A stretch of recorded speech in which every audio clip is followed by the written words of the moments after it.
If the Cro-Magnon man was the subject of manipulation through Homo sapiens and alien DNA, through genetic engineering, this makes sense as them being the Lemurians, but I'm still not laid down enough research on Cro-Magnon man to make any conclusions on this as to who was manipulated in the gene pool to become the Lemurians, to become the first progeny. I haven't made concrete conclusions, but this is where I'm going with it at the minute.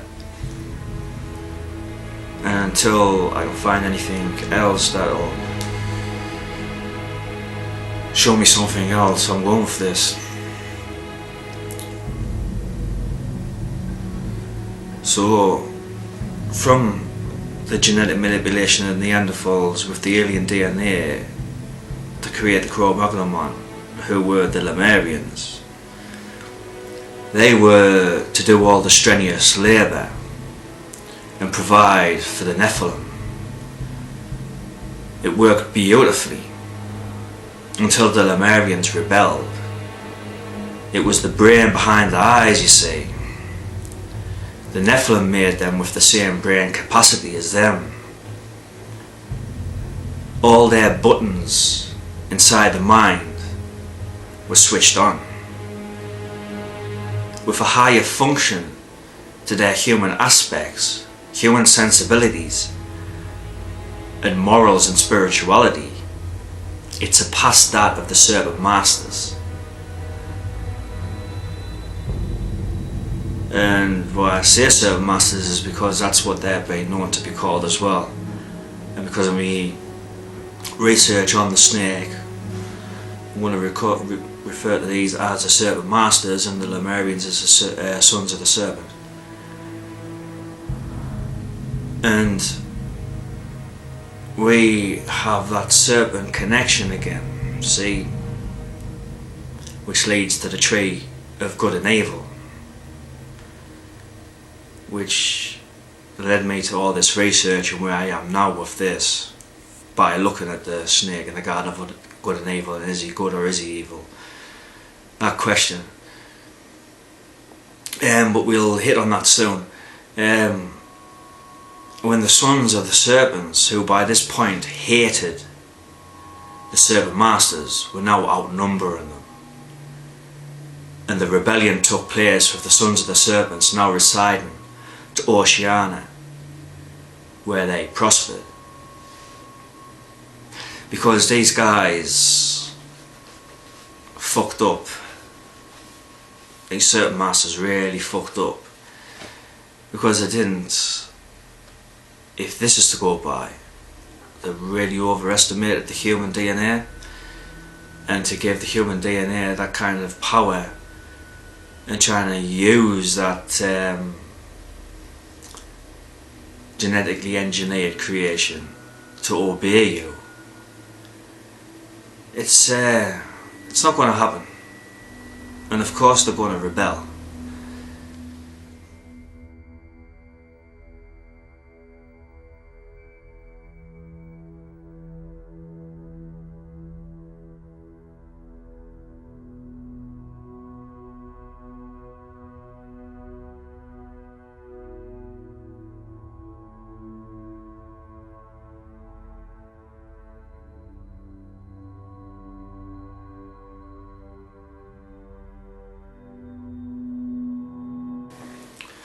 When the serpent masters realised their mistake from the firstborn, they went to task of creating progeny number 2. And the realisation they made was that they gave the firstborn the same brain capacity as them, meaning they too possessed the knowledge of the higher sciences and understanding,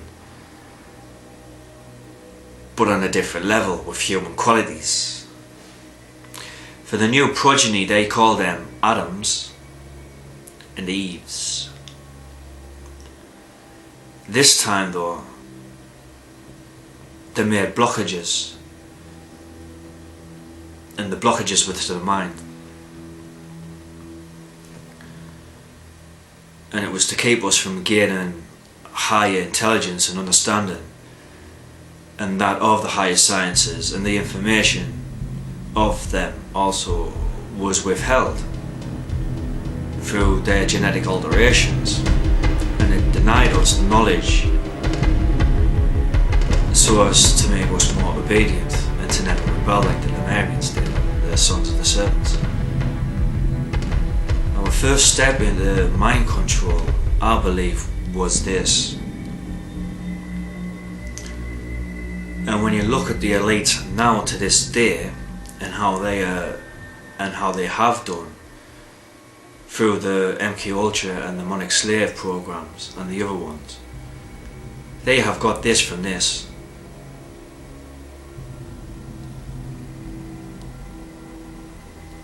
And people like Aleister Crowley, who were genius wizards, got their magic from this. And they were conjuring up, and they were in contact through their magic with these ETs, these aliens, deities, gods, if you would like. They come by many names. This is where it all stems from.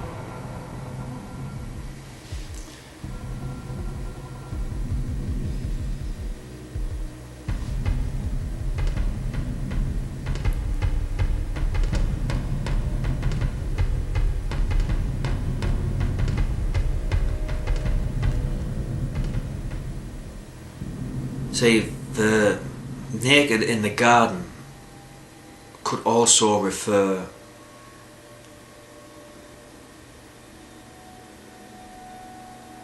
to suppressed knowledge through genetic modification of the Adamic race, the Adam and Eves,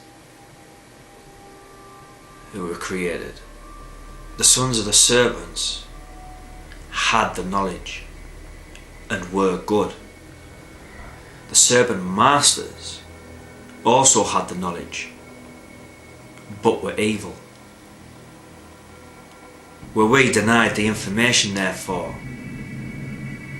we were naked in the Garden of Eden.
The snake, I believe, could represent the sons of the serpent, the Lemurians.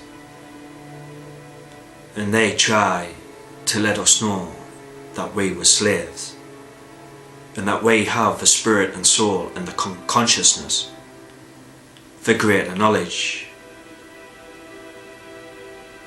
When they realized there was a second progeny, and that progeny were enslaved, their human instincts were in deep sorrow as they looked upon the Adamic race as their cousins. The snake told Eve she would not die from eating of the tree of knowledge. This is the reason why the Bible condemns the fruit. This was a smokescreen to twist what really happened. To be as gods with the intelligence of the Lemurians would have us the powers of these gods. Beings, or ETs. Indeed, Eve, as we know, did not die. The snake is there for you to choose. Right now, it's there for you to choose. whether it be Satan or a mythical character, as people with closed minds might like to look at it as, or look at it as good. Either way, everything starts off as neutral, in a way of symbolism. I think we need to start looking at that in that context. You put the evil into the snake and the snake will bite you, and therefore he will poison your view on life.